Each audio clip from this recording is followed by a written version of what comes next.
Buterevu tukwaniriza ku Soul TV program munye kumacha buli lwakusatu tubeera ne Honorable Godfrey Kiwanda Subi tubeera ne Harold KAIJA okumenya mu nsonga z'ebyobufuzi ezigenda maaso mu kiseera kino kyennyini. Amanya gange zetusimapulo kwaniriza mu program omunye kumacha tukubuuzako nti wasuzote nyabo wasuzote sebo azukuse naffe enkyaleero bingi ebigenda maaso mu kiseera kino kyennyini. Tulindiridde okulaba butya bwe binaatambula ku ludda lwa FDC bategese press conference z'emirundi ebiri ku lunaku lwe lumu ensonga zirinde onoobiziraba. Saba nkwanjulire Honorable Godfrey Kiwanda Subi namba nya owa NRM babuzeeko. Mbalamusiza mwebala emirimu tusaasira mikwano gyaffe mwenna abafunye ebizibu ate era tuyozayoza mikwano gyaffe abatuse ku buwanguzi obw'enjawulo era tubeebaza olw'okubeerawo olwaleero kutuwuliriza n'okutulaba ku munnyo. Mweba nakisoboka abantu okusingira ddala ba Greater Mubende ye district ya Mtiyana, district ya Mubende, district ya Kasanda, Kibuga ne Kyankwanzi omwoleso gwaffe guteeseteese ogw'ennaku 5 ogw'ebikozesebwa mu nnimiro nga tweteekerateekera season egenda otandika mu Gwomwenda. Omwoleso gwaffe gujja kuba ng'ennaku z'omwezi 17, 18, 19 n'ennaku z'omwezi nga 21. Tusuubira okuba n'ebintu byonna ebikozesebwa mu nnimiro ku bbeeyi eya wansi. Abalimisa abantu baffe bonna bakola ebintu ebikozesebwa mu nnimiro twabayise webali okusomesa ate n'okutufunira ebyo ebikozesebwa mu nnimiro. So tubaaniriza mwenna okujja. Tusuubira Oweekitiibwa Right Honorable Prime Minister Oweekitiibwa Robin Nabbanja okuba nti ajja kuba naffe ennaku 5. Ajja kukyala mu district zonna 5, ajja kubeera e Kasanda, ajja kubeera e Mubende, ajja kubeera e Mtiyana, ajja kubeera e Kyankwanzi ate abeere n'ekiboga. Naye ng'enkuuka tugenda gikuba Kiryokya ennaku z'omwezi 17. Jangu ne sente zo afunye sente zammwe za PDM mujje mugula ebintu ebikozesebwa mu nnimiro abakungudde kasooli wammwe abategeseewo mujje muteeke bijimusa nsigo byonna ku bbeeyi ya wansi gy'otalabangako. Bomba enkumbi for example gye mugula omutwalo gumu n'ekitundu ejja kuba kusinjika 7,500. So it's almost half price. So tubaaniriza mwenna ebijimusa lulimu abibadde mugula emitwalo 25 mugenda bigula emitwalo 12. So tubaaniriza mwenna okujja ebikozesa kubanga mumanyi twagala okuteeka amaanyi mu by'obulimi okubifunamu ssente n'okubifunamu ekinene. Tubaaniriza ku mwoleso gwaffe ogwakisoboka 17 paka 21 ogw'omunaana 2023 awo ku ssomero Ekiryokya. Weewaawo kisoboka tuwagira kisoboka okubanga omulamwa gwa commercial farming naffe tujja kubeerayo butereevu. Harold KAIJA buuza balaba Soul TV n'abeekuumidde ku mukutu. Njagala okutwala omukisa guno okulamusa mikwano gyaffe we tuli mu Bwambe abatuwagira nsanze n'omuvubuka awo ku petrol station wano okumpimpi nga kyali omuyambi osanga omuntu akwagala nga buli tomumanyanga then omanya waliwo byakwagalako era byebimu ebitukeeza okujjanga ano n'okusigala nga tukyali straight kubanga tebatwagala oba olabika bulungi oba ki ayagala ebyolowooza byokkiriza mujuze jjo wawaliwo bodaboda eyantutteku twamaze otukanaga nti mukama wange sente ezo zisigaza onywa mu kakyayi kuba byemutukolera ki singa temujjawo singa bakiwanda batugobadda mu gule ngamba naga bakiwanda simusajja singa bakiwanda batugobadda mu kibuga muno. So njagala namwe mwenna gye muli mukwano gwange kansala Lukwaya kwali empijaawo Namubiru ye kyali waffe ne Kiwanda naye kwali ne banne awo ku Dream. Njagala okusaasira ekereziya olw'okufiirwa Archbishop Bachenga eyafudde yakola omulimu omunene omulabirize yawumula. Njagala okubasaasira naye n'okusaba Katonda amwe ekimulo eky'emirembe tujja kubeegattako mu kuziika namwena abafunye bakati tubayita omusumba omulabirizi abeera mu Church of Uganda. Bishop. So actually so Archbishop abatwala aba bishops.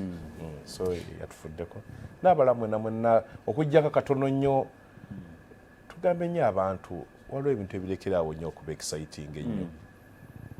DNA exciting abantu ne DNA tesize z'abantu ab'emitima emiyaba yetanga gaffe basitya losi naye ate tetuzikola ffe basitya losi naye kati gwoli olina akatimatima mbogenda kujja kati omusajja yagenze kutta mukazi kakati bagaya bana sibabo osibidde na mukomera bagenda kussako omusango gwa madda bona abatolina kasente kamala esigale nga madda bakusiba emyaka 4 so I would think nze vero bona bazaala bange yes era bukakutanda no abaganda bayina ebika by'abaana nga bana owomutumbwe yes nti kibalowooza nti kubanga bw'olwogenda okukebera abaana oli mu kutegeeza nakebera abaana munaawe olabika teweesiga gwenyini nyini confidence yo ntono naye nga manyi okuzaala no mukama wange Charles James Senkubuga yangambye nti bwojja yogera ku muliro guli mu kibiina kya FDC tugende ku mulamwa gwaffe aleda go simuliro omanyi abataka mubeera nga mubadde ku kyalo nga mukiruddeko mutandika okumanya enkuba gyegwa bakiwanda kino baagala kutwala kibiina kyaffe neffe tubagamba eno leegenda bafuukira ente nga mugisibye ku booda enjovu mukaveera ente ate ekibi kyayo mugaye mukama wammwe nti boda egenda kwefula yagenda osookayo ente mugwiraffe so ente yaligirese ogambe bakiwanda bebagala okweddiza ekibiina kyo baagala okutwalira ente ku booda kyekikyo of course batutawanya batadde abantu mukemebwa batutawanya naye nga tubategeeza effe tujja kutereeza ekibiina kyaffe kubanga ekibiina ekyo abamu ku ffe tukiwadde obulamu bwaffe bwonna naalibadde mugagga waliwo juzi omwana yansaba mu takisi nga KAIJA olinya takisi nemugamba ye nemugamba onaayagala ntambule nga bw'oyagala gwe tomanyi jinja kujja bitamu nagamba nkitegedde bulungi naye nti guno gwe muwendo gwe tusasula okusobola kulwana otakwawuliko manyi ffe dokita nga atuyingiza otabala luno yatubulira nti lugenda kuba lwangu lujja kuba n'okusoomoozebwa natuganduka nti abamu bajja kutendewalirwa besange nga bagenzanga nti tubebazeeko akaseera ke batuyambyeko besange bagenze eri kubanga sitaani yagenda n'akwata Yesu n'amutuusa ku lusozi waggulu namuga omulabi ebyo byonna byonna mbikuwa kati nga akale oba tolina ne bakulaga biri byonna olina okubanga oli mugumu nga bwegaye nti nga bwolaba ebya DNA tebigendawo muntu munafu okuwakanya gavumenti fe bakuluddemu naddala gavumenti efaanagana ng'eyabakiwanda si kyangu olwala kiwanda lwabanga ayagala obbajjira nemubalanga nga obulawo obusimu buvuga muga ebyo obyogere otya bw'abawaana tebanyiga era tebebaza lwajjako anaafu nga vero yamufumbida ekyenki ekirungi nekimusanyusa najja mpere tujja bikkiriza ng'ogenda kyona kati ebyo byogera otya olwo omulanga mukubidde omwesimu ya kiwanda zino esimu ezebbi oluusi owuliramu kwogera okulya nogamba leero tebaasiimye so nti si kizibu kyova naye kiwanda ate okumpa omudaali naye atemwe abakibeerako buli lunaku tolakwafuuga nti vaako sigwangulira tayimu n'agikola ki n'agivako so noleko kyo nti nekintu kino okuba nti kiringa ekivudde munda mwennyini okwesongamu eno ekiringa tekibaswaza nti n'okwogera nekyoyogedde kiringa olwedde nti mulina obukakafu nti waliwo abakutekka nti oba oliawo kanakwogerwako akasente nedda nkugambye ku kyalo bw'olwako omanya enkuba gyejja gyeva twalaba ipisinga ekola ki eggwerera netulaba dipping eggwe kati twagala kulaba ebyo nga bijja ki nibulabula kino ekire kino tekifaanagana kino so we don't want kasente bakalidde twagala okulaba kubanga nedda otaka okola behavior etalingamu waliwo abakuta akasente nedda kati obadde olaba bannaffe nga bagala kusaawo akalulu nga tewali register akalulu nga kakali mu kava wagenze n'okulola n'okomishona n'akola ki n'alekule ntugamba lwaki abantu baga akalulu kubaffe waffe obadde nga lutya kalulu waffe ng'ojja bwobanga oli mulungi nga bakuwa bw'oba toli naye kati wetuka ati abo tulwana abafulume lwaki bafulume ng'ate oli bayagala bafulume ye kurimu bw'olaba okulaba nga manager wa ttiimu nga ayina abasambi abalungi bayagala okufuna kiba kitegeeza batasambisa ku lunaku lw'omupiira mutandika okulowooza mbu ttiimu eri gye muvuganya nayo eyinza okuba nga erina kyeyamukutte so n'olwekyo we shall handle olwaleero tuli Katonga ne mukamange Dr. KIZZA BESIGYE n'abalala agamba nti nabo balina Jjanankumbi simanyi kubanga zejina Jjanankumbi azita abeera Honorable Ssemujju ayita nangamba kombi ayise press conference egunde na Honorable Godfrey Kironda Sube erinnya lyo balyogeddeko wano nti mwandibanga mwemulese ebizibu mubano mukama we nabo yabawamba kakati olwaleero bulina kutulowooza mbu agenda kukola lishafu n'ekiwana bwejibuuza tamanyi jana mugisha muntu ng'ava mu kibiina ayina byayogera awo nti bamoluzi mujja balaba simanyi oba bye bino obutandikira no kwegamba ekibiina ky'ebyobufuzi kiringa bwolaba ttiimu z'omupiira sizoni bweggwa waliwo time ey'okusayininga abazannyi abantu batandika okusayininga abazannyi okunoonya transfer window era politics ebiina ensi ezirimu demokrasia that time ebeerawo era twayagala nokiteekamuko by the way twayagala twakiteekamuko katono mu Parliamentary Elections Act nti omuntu yandibadde akyusa ddi ekibiina yes emyezi omukaaga egisembayo omwaka ogusembayo ne bw'okyusa ekibiina tebakugoba mu Parliament because it's allowed under the law nti omuntu asobola okukyusa kakati ekisooka abantu kyebalina okumanya every political party eri mu opposition ya ginne waayo bebano bebatugambako nti bali bumu tebali kyova olaba nti NUP esobola okurecruitinga mu anti nigera nejjayo mwiru kati weebuuza kiki kyemuliko onaku olumu bwobanga tubimanyi oyinza okuuza nti bonna betisa ebibbo byakabalagala byebimu nedda omuntu yettisa ekibbo ekyakabalagala bamuyita misaaki weekalangaalo omulala yettisa ekibbo kyakabalagala bamuyita bagenda ye weemutetema bayinza okuba nti balina gwe bavugana naye atunda capati naye nabaano buli muntu alina kibbo kye ekyakabalagala era obawo opportunity yonna misaaki ajja kukwata mu kabalagala wabagenda ayongere omumwe naye kati impression gye baali bateesewo nga balowooza nti fe omuntu yenna gy'aba doesn't matter no olwo okiraba nti olwaleero okwegatta mu opposition ekyo kyagaana tekisoboka kakati jo omaze okujja otutte Paul Mwiru my friend omujje mu anti omugambe mututte mu NUP kakati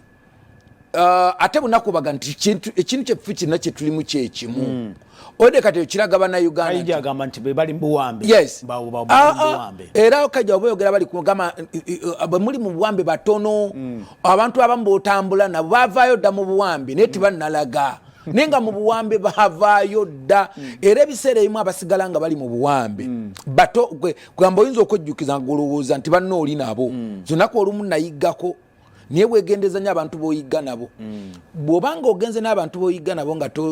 teweekasa bulungi muyinza okutuuka ku mbogo ogenda otuula emabega nga tewakyaliyo n'ogu nga bonna baakuleka dda ate ewaffe naluvule baatugambako kuuma ki kalukero si kale kanaatera okutuuka kano ojjuka emabega bano abaliko abali mu kuggwako ojjuka emabega k'emyaka egyawerako ne bakayimiriza ne tubongeramu awo kakati nga tulina jjajja Ssemakula wali enaluvula wakyali mulamu kakati nga tugamba ffe opposition nga tuwagira naye nga ne chairman yali aliko eri musajja wammwe nga awulira omusajja amutaddeko tabo katugaa taliko kugoba ababbi ku kyalo tugoba ababbi kulwaya kyegati kakati omujja kukumira eni kakati so nga abasajja bamuseetiize Ssemakula okubanga agoba ababbi ng'omanye eyali amutta agenda okuba akuwulira eddoboozi yamwenyiga bali galooza akutte mubbi so nga era Ssemakula gali tugamba abantu sobolowooza nti bali naawe mu lutabaalo ebiseera mu batu bakyali naawe naye ekyo kitegeeza ki no kati ekitegeeza that's the normal baba nga abali abavuganya gavumenti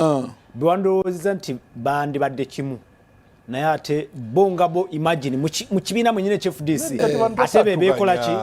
anti kaakati kiriwo ekiti Apollo nti ng'oggyeko unfair competition oluusi ebeera eyo munda oluseberamu ebya ssente ebyaki but on onset political parties chezino kola is to present the best manifesto. First of all, political party kubanga obukusobozi okuretaininga abamemba bayo. Yes. N'okutandika okufuna abapya. Yes. Ate abapya togenda kufuna be Kenya. Yes. Era inafuna KAIJA. Omulama gwandibadde kugattako. Naye ate bwe That's a political party. That's what Bolaba Kiwanda, if I survive in constituency ngeya Mitiana North Banga yonna njibaddemu. Nti mbadde nsobola okunyweza abange. Ayi ne byokantandika okufuna abalala. Ekyo tekitegeeza kubanga abantu akamaka abantu tekalinga kante. Yeah. KAIJA era nze sikiriza muntu agamba munze nasibira wano sivaawo nze ndi NRM lwansonga manyi mwendi era njifunamu NRM lwegezaako okuba nti si just mu ssente ogifuluma tekyetaagisa kulwawo bwekola etya bwe banga tegendde ku mulamwa gwe tuba twakkirizganyizaako ekyaguliko eguliko of course lwansi ensonga lwaki mwendi okay. Era KAIJA ono ne baba mulala yenna FDC niwankubadde kibiina kirimu akyagala nnyo naye bwe kiva ku mulamwa gwaba alowooza nti gwe mulama gwe yalowooleza mu guntu guno gwalina okuwawo tekibaako kuwunanya kwonna akivaamu so kakati naye waliwo ate n'abanoonya tugamba nga balina membership life membership baani naye olwaleero President Museveni yali mu DP nzikire yali on road mayor yatugamba n'agenda mu UPM katali oli mu NRM DP tajibanga yagambye yali DP youth wing muzeyi byanyuma yagambye ki abalimba jeno muntu yali FDC lero wa NT Kasiano Waddu nyaja mu parliament mu 7th parliament matches twali tukyali mbigundi yali wa Democratic Party nga kizibu nnyo okuva e West Nile nga abo naba otobagira ku tikiti ya DP batuka wakati awo bagenze mu FDC bano bamwanga kivumbi so olwalero nga tutunuulira onna ndalo obaani tuleme kutula nabana abalala bonna kubanga abantu tebasobola kubeera static ntinze oba kiki oba ki ekibadde wonno babaza omuntu abantu bakula time ebayitako ayagala kutuukiza Godfrey Chwanda Subi senior leaders mu kibiina ekyo kale kyandibeera ku bawagizi bano abawansi naye senior leaders mu kibiina baba nga batagala ngulaba nga senior leader nga ekyokulabirako nga bali mu bifo ebigundivu nga secretary general n'olaba nti atagadde tawulira nkonga President Museveni agamba nti nja kudda mu nsiko laga kino bamuntawaanya kino ennaku ze twajikira twalina topic ya UPE nagabwe natunde UPE ngengeri gye najagala mu kitambuza nja kudda mu nsiko ekyo kitegeeza is threatening to live in RM so oyagalaga nti ekiri mu FDC olwaliro kireherese I mean ebibiina by'obufuzi bwe bityo bitambula that's why otuke Kenya onabadde mfodi enchana agenda mu kino babaza politics omuntu go balimu ekizibu kyesagala mu kiri kimu kyokka kyesagala mu kiri kimu nti abantu gamba nti agenzo olw'ensonga nti bamuguze bwe bakugula buguzi because that means oba weteseko muwendo wewuka bwe bamba kuguze 15,000 enchaba nakuteeka omutwalo ng'ovaayo banakuteeka mu gumu n'ekitundu ng'ovaayo naye bw'obeera ng'oli ku principles mwiru yakugambye identity ye yazze ngazze kunoonya masanyalaze wegali asobolo okuwangula wabula ekyo mutana namugambye nti singa azze mwena ale mukwanga ine ale muyiwangula Jinja East kati bwanayo bw'anaabeera yokko ne bigaana nga munonako so kakati political parties tetulina okukola ffe nga ba managers gwe nga Kiwanda you are vice chairman of a national resistance movement make sure that engeri gy'okuttemu ekibiina kyo kisikiriza to retain your membership n'okusobola okusikiriza aballo kiyingira ekyo kye tulina okubeerako okuva twayingira multi-party dispensation is like a shop olwayo ebiina by'ebyobufuzi political leadership is like a customer relationship eri mu dduuka bobera mu dduuka bwoti making sure biki ebiriwo ebintu byo bipanga otya abantu kyangu nnyo okuvako n'agenda agula awalala sikyateeka nti ajja gulanga wuwo buli lunaku so that is the lesson ate lesson eyo teri ku FDC yokka teri ku NUP eri nange kubanga nange olw'ojjo nagenza okulaba abantu babiri bendabye mu mawulire bagenza okulaba ku mwami Kyagulanyi they are former members of parliament one is Majegere no Bebusoga babiri bagenze jjo basibye magere so that means that is not healthy to me that means that that means nyina we sinakola bulungi either club abantu bangu kwa kwa gambye nti ne bilioka ne bitabuka mwenene na ufuluma nambanya oyino kuba anti kyenkugambe nti nze okubeeramu mwina okubanga mutambulira ku principles twakiriziganyako tulina okubanga tutambuza ekintu ekyo ffenna bwobanga tukitambuza bulungi so kituve mu bwongo okulowooza nti kutuvola mbaga nti mu politics teri mulabe wankalakalira teriyo mukwano wankalakalira yes kati ekyo mulekera abantu temubeteekako na lukongolo political parties bwebanga kiwanda mwina NRM make sure nti muteekawo policies ennungi ezinyweza abamemba bammwe nesobola okusikiriza abalala okubaja Kaija abadde alina kyagala okwongerezaako simanyi oba Kaija ekifaananyi kye nebweru mu bawagizi bamwe ne mu bannayuganda bonna n'abebweru kiwulika kitya nga front pages zonna ziraga nti FDC ensimbi zezabatabudde yes si kirungi naffe teri yali kyagadde naye nkugambye mukama wabano omanyi akolera nnyo mu ngeri abagondi bawagwana kyovula ne mu parliament bwaba alina kyanayisa ne bammemba be alina kusooka basasula abawakantu kibakyegeeza mbukyaleese si kyenaremu si kye kibakkirizaamu aleeta bibye bwe kiba kyo nti n'abantu baalina bawagwane maje mapangise mercenaries kakati bwolaba olwale mutabaniwe azanye ebyobufuzi mbw alikulutinga mu NRM alikulira bibiina ebirala kati alikulutingira wa side ki NRM wa maje wa opposition aliruddawo so kati mba n'omukulembeza alina character bwetyo talina bayinza kukkiriza kubaako kye bazimba ebbanga lyonna amaze nga talina kibiina kya byabufuzi kakibere kitono kitya kyakkiriza kwetengerera buli seera wolo lwagulayo obuguzi ali n'afanaga nti akati agwebeerayo osigale nga tobakkiriza kutambula kyendowooza nti kibi eri eggwanga Miami 7 gino emyaka gyalimu egyakawungeezi abantu babavuka nga tebasaba atandika okusaba oli waba yayita ziika aziika oli waba yatanawo era okusaba omukadde njagala genda kulaba mukwano gwage ginjakiye tokalinja gyotambula njo oziika nyo nti egyo emyaka gyakufuuka mulungi magnanimity yes nti buli omu yakulinako obuzibu kyova olabaga nti omukadde atalina kisawo yali reya omukadde mwananga katooke enza otya nakwasa ennyo olukumi olwo nga otono era ojo jajja wala omukadde gwenanya kakati tulina omukadde ali wano essero ze yakozesa ebbanga eriwedde zeetaaga okukyusa kubanga buli otakkirize kuba na ebibiina bya bufuzi binywevu bigundivu ebirimu abakulembeze abayimiridde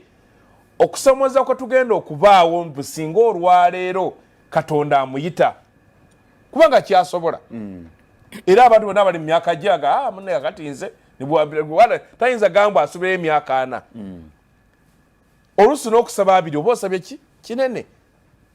kubanga ojja genda okwesanga gy'olimu okubeera useful naawe gy'oli nga weesupportinga giyinza okubaako 7 kati 13 ng'abantu bakukwatiridde so nti ng'ali mu mbeera efaanana bw'etyo yalibadde kati afuuse muzaŋŋanda era mu twali tugamba yabadde alooza transition naga kati olaba Moi yafa hino namutoloza n'abaali beeri acunya ati muzeeyi ekintu yakireka katukakane ffenna tumuziike what of course amawulire free media wadde bino byaliwo naye kati gebalanise kubanga ebirungi byakolayo bye byasembayo mbu teyabeemerera ku buyinza ng'abantu babusabye naye ng'akutabye 21 teyakola wadde nanka n'okuadvisinga era we advisingira n'owaawano namwe kati wootuuse nze ndowooza wali baddoota kubanga amaanyi g'eggwanga lyonna ebyobugagga byabyo bigenda kubanga ng'ekisinga obukulu kwe kulaba okuuma otya obeere safe yagenze n'agamba nti Uganda teriimu insecurity nino omugamba lwaki gobeera otambula enguudo zonna oziggala kibitegeeza mulimu insecurity gy'otya teri lunaku lwozibwa ne batakubulira nti waliwo gwe basse lukyalyo No. Kale byafso butali mawulire. Ayina okufa waba walinya ngo lyegulire ne bwaba kapere wa kukyalo wa musajja watu sempala ambi afa ayina waba mobile money kati olwale bweziwera saawa 2 ononya mobile money tojiraba kuba buli omwagitya juzo omusubuzi bampira masasi misana. Yeah, true. So it all comes into ground techa holdinga. Wolo byola gundo aganyo no minisa kiraganyo no kino akiganje. Kyo kitegeza nti otuwa ku myaka nga muzee abantu akyakuti omuzu kwaja mama wange bwe yalinga mama afya yali mukubi simanyi omuntu mukambwe tumwana je pamutangana je mama wange mukamwa kubawe lisuluma kaliro jiwonye ngane bana gama ha mama nakolotya ne akadoga no musanga ne bazukulube ngayo mamuko buyo nga ha wabula mama atakulaba kati mwaye Museveni omuntu wa bulijjo kina kitegeera kyoyogera konti. Yes no akalinjagala kugamba abantu ba bulijjo alo onzayusiza okuzekya ba bulijjo sibaki si babate okuyita abawansi kifo aba bulijjo bali apolitical tebalina ludda balina interests zaabwe zibagala bamanyi okuzira bulungi era abantu ba bulijjo abatwa information nene bagalaga nti gundi oyo nalimu embaliga nga gworoza asanga ogenda okwesanga nga ddala kituufu they follow lwakuba kizibangi gabo nagamba ebigambo ebibiri ebya participation engagement abala balooza mbyobufuzi bokutikinga butikizi ne mulimu amanyi okugoberera okumanya walunga ataddeko tivu omuntu ono si music bitwogera kumanya ebibate binyuma naye omuntu asaakalabe abana bodaboda abatamba ne ka radio oyo aba ali mwengeji ayagala okumanya njagala ggwanga lifaanana litya kiwana ama biki ebiri Kenya biki ebiri egundi amanye nti oshaping opinion kubanga ofuka galibo muntu ng'oli mwangu okutwala bw'oba togoberedde n'ogamba kino nze naali kyagadde ntya kuba buli lw'omanya ekintu bw'ona akyagala oba kyoyagala oli bwagera ojanga nti ekyo si kyenjagala naye bw'ogenda mu dduuka omusajja abudulu yali mu katabo P5 yagenda ennyumba ye nejja nafurevu naye nga mugezigezi nagamba naye mpeddemu ntandika ati nagamba naye waliwo ekyalo sijja kuwa ekyalo kyempaba nti ekyalo ekyo abantu bali tebamanyi sukayi ne bamuwulira nakwata evu nalitika nalisa kagaali natuganga sukali mmanyi tumuwulira nagamba wuno mumulesi natunda n'amazaawo kakati bwe baba bamaliriza bwe wayitawo ekiseera ayita sukali omutuufu nakola kinajja nagamba omusajja ajja ano natubba natuguza ki aba ali awo omukulembeze ayagala omanyi bubala bagala nnyo kibanano bakama bagala nnyo tula mu maaso bamwebaze bamusabire yasabisa banoona n'abensasi nabo babe buli omu bafuuke mulungi nagamba nakyazizza malayika kabaka nagamba ki nakyazizza malayika jangu nagamba ekikwi bw'oba toli mukkiriza tojja kutegeera nti onosukali togenda mulaba malayika kati kabaka yatuuka wali naye nga yataddewo entebe n'engatto kabaka nagujjanga ati so ababulijjo kino bakitegeera bakimanya nti waliwo atabula ensonga waliwo atabudde ebyobufuzi oba bajja kusigala nga basonga mummwe abopposition nti opposition ya wano yo yalemererwa kulya sente olwale njagala kugamba opposition sifa abali mu office no opposition buli muntu awulira nti tekisaanidde yali mu opposition ne wabera ali mu NRM nagana edda katula agondi kyagamba ono gundi ono ne opposition bebagula obuguzi yes no abakulembera Dr. Besi Kyova ne bola aganti adekere babiri aganti ekintu ekiri fomu M7 akigula mangu ekitali fomu takutegera ani wa amaanyi buli agamba mbu tewali ddagala mu ddwaliro ngati omusolo oyabali mu opposition buli agamba munedda abasawo bano balifunye ki basaanidde buli asobola okulaba n'akola critique n'agamba tetufuna fair deal ebyo tusaanidde oyabali ki mu opposition Uganda ina side bbiri abanyigiriza n'abanyigirizibwa bbiri waliwo gundi lwajja wano ng'ali mu opposition begene bamukubira akasimu balabaawo ng'afuluma ng'olubanyiize biki byayogedde nga nawe nedda wadde ffe tuli mu buyinza kino kibi bawaveero bawanaalongo kati bawanaalongo waliwo omulanga era olwo nensanyuka kyobula tolaba bwesinga nga sibanya na budde nga awo agenderaawo waliwo ayogera nga njagala omugyeko omuzindaalo aleme kwonoona abantu baffe. So I want to tell you bannayuganda nti balwanye nnyo era twakwebaza kino munakivunuka kino twakwebaza omusomi of course yes kino mbeera optimistic ebbanga lyonna tuli bagezi ekimala tulina experience emala olutalo lwa 2012 lwabajjako omuntu no ate twogera naye luno ate twogera munda twogera buli kimu mugina lessons muyiga ne bannaffe bantu twogera nanga nedda kyo tokola ki okutuuka olulala kuloza twetwogera issues zino zimaze kati era ekyalezo obuzibu bannaffe kanti bassewo akalulu abalala ke batalina kuwangula nogira ogenda okulewo balina abantu tobategeera FDC yali yawadde ekifaananyi nti you are the alternative. Yes we are. Naye kati bwembanga namwe mutandisa okwerwanya munda mwennyini muli mukyalo alternative nedda ekikufuula alternative n'omuzinzi kwe kusobola n'okugamba ku munno you're not right. Bwe muba muli organization ng'omuntu asobola okukola ensobi nga teri amugambako eyo eba ekoze eki egenze kuzikirira naye mbamugamba nti no mwechekinga kino tekijja kukola ki kubaawo kiba kirugenda okusawo system negati twaba bagira bulonga kiyama nava nagano kalukai bolabaga tusana okuba omuntu akola mu kakigo y'okulonda nagamba munde kulidde mwami Bone Obongson naga no entambuza ebyokola nje kulidde bobanga mukyalina character esobola okulekulira waliwo kivaisi ya personal akakiwa kaba elders bwirabanga bakalesemu secretary ate secretary imandire nagamba no nganye ndekulidde mbanga mukyalina kubanga abantu abala tibagala so FDC kyayimiridde FDC ekyayimiridde bwe muyina ekizimba bw'oli oli bakinyiganga akaaba kasowuliro kaabo koma yawe yagenda kuwona naye oli abayina ekizimba ng'omuwulira mu theatre gye bagira nga bali mu kuseka manya dokita tali mu kikwatako. Honorable Godfrey Kiwanda Suubi ogwomwe gwakukozesa nsimbi okutabulatabula ebibiina by'abandi awo kyo kyemwenyumirizaamu ekyo mukyenyumirizaamu kakati ffe twawadde 0% okutwala Paul Mwiru oba ffe twawa General Omuntu okutandika anti wano mwe musongebwamu nti ensimbi za NRM ze zitabudde FDC. Nze nagambye nti abantu tebalinga nte nti bakaaba buli lunaku era bavero teyaze abantu ekiseera kituuse aba FDC abantu bategeere nti balina obwongo bwabwe time etuuka n'agamba no kyembanyi nti muli basanyufu nya ba NRM kati nabo balina emusibu eyo ewaabwe si basanyufu mukama wabwe eka yasanyuka mu bino ekintu nekitwongerako tusanyuka mwina gwe mwongeddeko bwe tubanga tuyina point yona gitwongeddeko politically mwina gwe mwongeddeko mu kino kyolooza nze sinza kuba happy nnyo olunaku olumu nga ngenze ne KAIJA nze naye nga ateesemu n'omutwala wali ku protiteni I would be very happy ate bulijjo yagamba lwajja nga vero yamuwadde kakya yakalonda agamba anyumira nnyo opposition eyimiridde kubanga ebassa ku naye akati wakati bw'ojjeyo gyepeesa eryange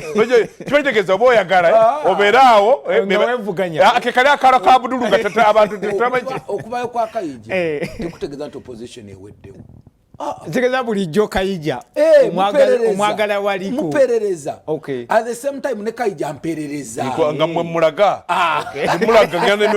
it's a continuous ngane mbuuza n'ekiwanda vice chairman atali minister ewabereyo kakiri vice chairman si minister naye nga ate ne kulisi ekulo wa minister tebamuyita wayaladaga nagale tulabwete nze nkolere bweru kubanga ku myaka gya ina kuba minister singano tulina minister nga nyenye mulopera naye akati nti okulopera Kiwanda kubanga agenda bitwala wa kakati nze kyegamba nti fenna mu bibiina by'ebyobufuzi tojjaako kigere until when omuntu oyo either aganidde ddala oba akkiriza waliwo ndoke ntubera nga tukirizganyiza you are this side I'm this side and we talk ogamba tusemberedde transfer window njana nakubuli abatula abawano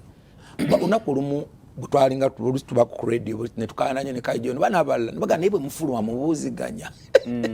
we talk but even we agree and KAIJA your FDC is the winner and we respect each other for that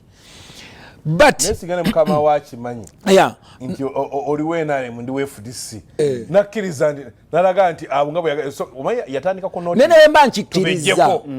mba nchikiriza techingana unakulunga ne KAIJA chichi obeyo tekikola bulungi jango naye ne the reverse is also true tine KAIJA asobolunga ne Chwanda fene waffe wandibadde bwote that's what we do politics is about to kongerako era ffe mu NRM tukoso kubonera obuna akabona akambakaita ka kugatta na kukubisa but twa concentrating kubona obubiri and multiplication chekitubezezaawe emyaka eyo babera badiringa ne opponent however divide chetukola anti rero divide nabo tubawaako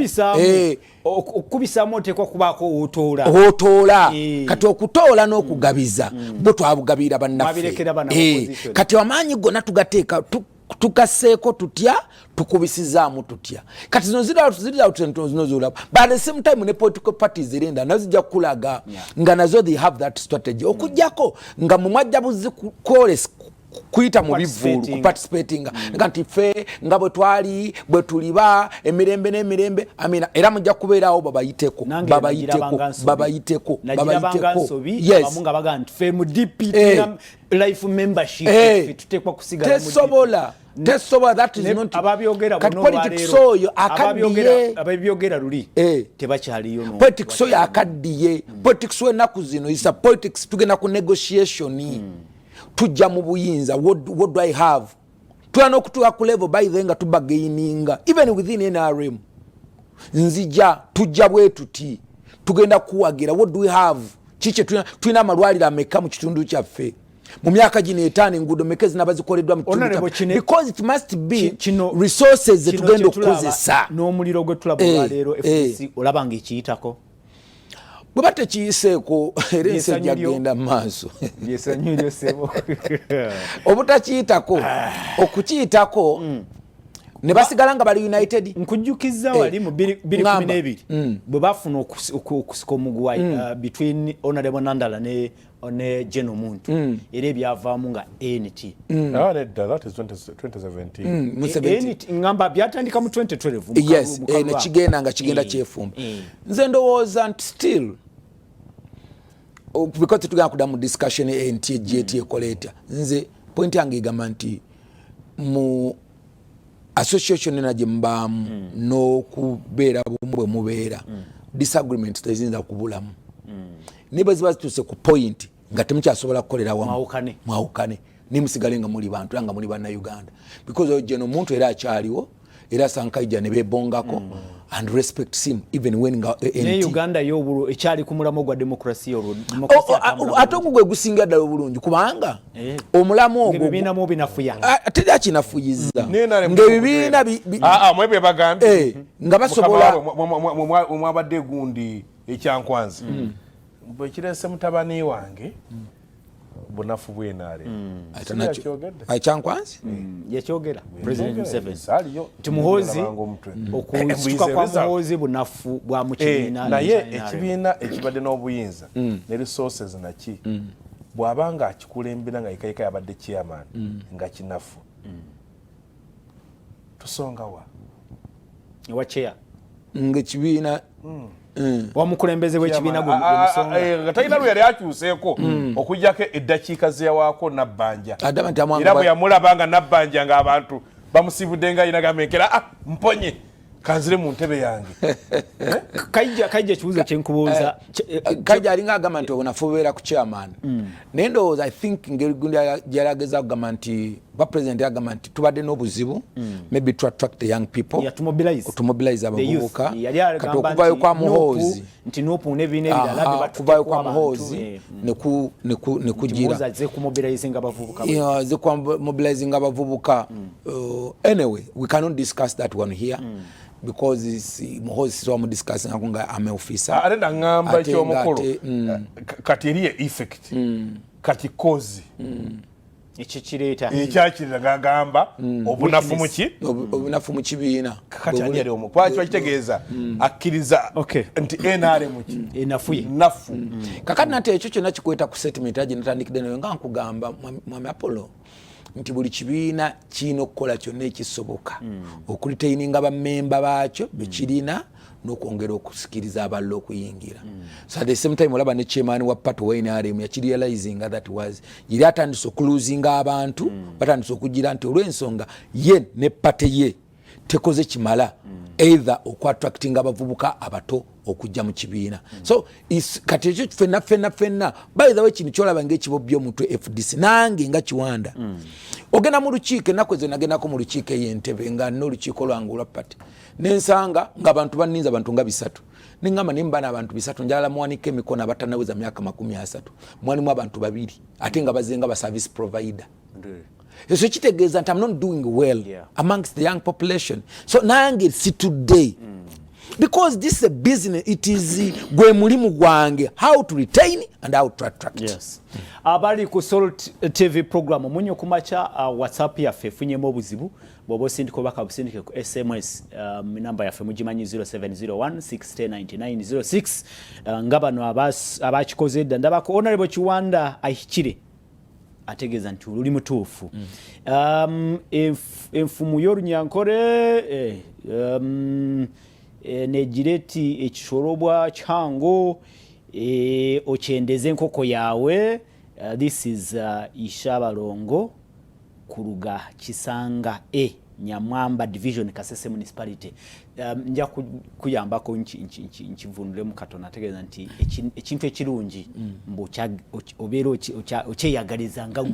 ekintu kiriko buzibu FDC webe nebizibu mwewa muri bulungi mugende mu maaso anyway tulabayo omuntu omulungi mu FDC nolwayo nasaba kadi ya NRM nga nkube engalo Apollo webale kuweereza ndi muni nkureba luwero ono alintungamo Lubale agamba nti I love you. Thank you so much viewers mugende maso musindiko baka akadeno katutwaliriza badde njala kubuuza KAIJA katino kale ogambe nti bakiyitako kino they'll go over it of course nga omanyo gundi ejja because of course FDC yasoka nefuna shock ya anti that shock was not good for them kubanga mu shock eyo chovola twagikuba ekasese because okugenda kwa Winnie KIZZA okugenda kwa Sentinel okugenda kwa Nzo Nzo yasiga kati okugenda kwa Paul Mwiru ejindi jinja okugenda kwa Kasiano Wadri mu West Nile ne yenyine guno gundi wabwe that was a big wave era olaba n'alaso and bwabanga tebagize bulungi tolaba abantu bonna bagenda and they failed convincing abantu to come back to parliament none of them made it to parliament even when Dwight Rose anti bamanyi nyonga abantu because Alaso is a former secretary general of this party Agundi is a former leader of opposition Winnie these are very strong politicians but they failed convincing abantu bayinza okuwanga abantu nabo bajanaga ne wankubadde kiri KAIJA kyayogedde timuyinza okuba eno mwejira naye omuntu oli yalaba namanya muntu wafo wabulijjo oyo golabanga wabulijjo number 2 but that much as ekyo olabanga abakiyitako tebakiyitako because kyabaleta n'okufairinga okudamu okubeera leader of opposition in parliament because awo nupu weitirawo nupu etuuka encroachinga ku bantu baabwe nayo yennyini because botunulia areas for example nga Kampala was taken over by NUP apart from the Lord Mayor kati the woman member of parliament was Gundi Wakasozi Newabakuba. So about 2-3 constituencies. The only constituency they retained, I think, in Uganda, they're about 2-3. Ewa Muganda Wange, Maokota South. Ne Wagundi Wakasozi Batwa ne wa Ssemujju. Ne Gundi ne Mbizinga. Wakabusu. Yes. Nezo nazo ziraba si kwegambo ziraba nga zirimo olumuvu. Naye kakati ekinene nyo ye Kasese. Kasese was stronghold. But even Rukungiri. Because Rukungiri jukira batukuba ewa gym. Batukuba municipality. Batukube ba Paula, of course, this time they defeated us again in Rukungiri. But nechiyenkulaga nti because of that shock, yabakosa their numbers in the house. Muntu effect. Yes, the Muntu effect. Affect their numbers in the house. Ero lwalero chovola abantu FDC it cannot kubanga aliye manyido kuba neye president kwe balonda naye ekintu ndabalinga naye yachi tambuza sibulungi oba. No kakati nze to me walo abalowooza katu dressing Burundi kumwe. Walo abalowooza nti founder syndrome. Yes. Dr. KIZZA BESIGYE kubanti achali yabivamu na achabirimu chechita budde. But the reverse is also true. Ntate boba inzo kwanga are better than us. Even after their phone member kubera nti ali out, they can still stand. Kwa bagamba nti eyambula oba ayambala Bible ganti ayambala ebyokulwanyisa tasekerera ayambala tasekerera ayambula kubanga oli ayambula aba avuddeyo ku lutabaalo. Kati founder syndrome erinyo mu African politics because after bwagenda bwati normal ojja kulabanga ekibiina kigudde kyonna because okuva Dr. Paulo Kawanga Semogere, because much as Chiwanuka was the founder member, Dr. Paulo Kawanga Semogere okwali yava ku DP, you don't see it nti yaddamu n'erinnya. Owagira Besigye okusigala bw'otunuulira Dr. Milton Obote since he left era tolaba much UPC. So kati ekyo kati kintunulira gyendi nga Kiwanda nga this is happening. Okay, Dr. Besigye ayinza okuba akyali Katonga, but now he's no longer the presidential candidate. Yes, see a presidential candidate. Yes, naye ate naye omusaasira much as osobolugamu, but teri kiruma nga kulaba nti ekintu kyewatandika kigwawo. Ate biseera ebimu nga ne reason ezimu katojja kujjukiza nga Dr. KIZZA BESIGYE ayina bingi byamanyi okusinga ffe. Nga ayina information nyingi jamanyi as a leader biki ne contacts zakozesa. Okay, ayina vision y'ekibiina kye, but once you sitting olaba kigwawo kibafulaga ku ntandikwa nti bo bakola transition. Yes, chovolaba president bakyosaba kulembeze kye kyabisete kyo President Museveni yeki yakola kiri kimu n'agamba nzo okubeerawo okwegiraagira ntandika okutuusa press conference kansigalirewo ddala kubanga ono yatugamba naye agenze kasangati ate tumulaba ali Katonga atuuza press conference. Ba presidents ba America tusanoza kata tagenza kweza myaka 10 jime kata duelekedda akola ki okuva mu office okutambula. President ba America babira era bayina presidents day mu America ete ba interfering na politics. No, it's not interfering. What is interfering? Otuzota press conference against you party. No, party si etuziza. Two individuals are sitting. Oyina okukyawula onakula party bulu FDC bulu lwamanyi lwamande. Yeah, weekly luba lwaki FDC eno y'abantu aba bannakibina bakulembeze nabo abaagala okwakoja kola ki ate nze ndoza kyali badde na kyamazima tebali gituuziza naki na najja ffe twayagadde okuconsultinga abantu twagenze ku sharing kubanga tumanyi nti waliwo abatagenda kola ki kubeera Uganda. You get a new church kigane ya Katonga okulinda mu bano ne bamaliriza aliwe yasoose okusaba genda obuze yasoka kola notification genda obuze ba editors bawulire bajega Dr. BESIGYE yagamba nti agenda kwogera n'abamawulire era abakulidde kane Ssemujju naye agamba eri ne Ssemujju naye n'agamba ate eri awalala ate Ssemujju si yagise kati eri yani Honorable Amuriati but Amuriati but of course Amuriati waita Dr. KIZZA ayina kukeza because Amuriati takes precedence. Yes, no, these are not press conferences of FDC. Whatever. whatever, if the president is going to deliver a message to doesn't my party chairman. Now a sitting there is president no way is colliding with the founder. Yes. Founder member or founder leader. Founding leader. No, you see, it is looking ugly. No, you might think it that way, but I don't think. You see it very beautiful. Okay, kakala gamba abantu wao baka wano agamba nsewo mukuru Kiwanda tatulimba takulimba nabo tebafa kuba members baabwe olaba wamacho va Kiwanda abogerere nnyo sinisa olaba ne ba flag bearers no programs olaba flag bearers baabwe abe Kampala bagenda kwegatta ku nuupu agamba bagenda kwegatta ku gurupu bagoberere Haji Juma Kawempe former NRM mayor 2021 sebo baka mbufunye onono yali gundi wamwe flag bearer wamwe Kawempe eyo Haji Waswa Juma mbagenda kwegatta ku nuupu tinamwe temukola ki namwe temufa kuba member bamwe mu NRM kati babo bagenda Haji togenda kale mwanukule kuba Haji eksoka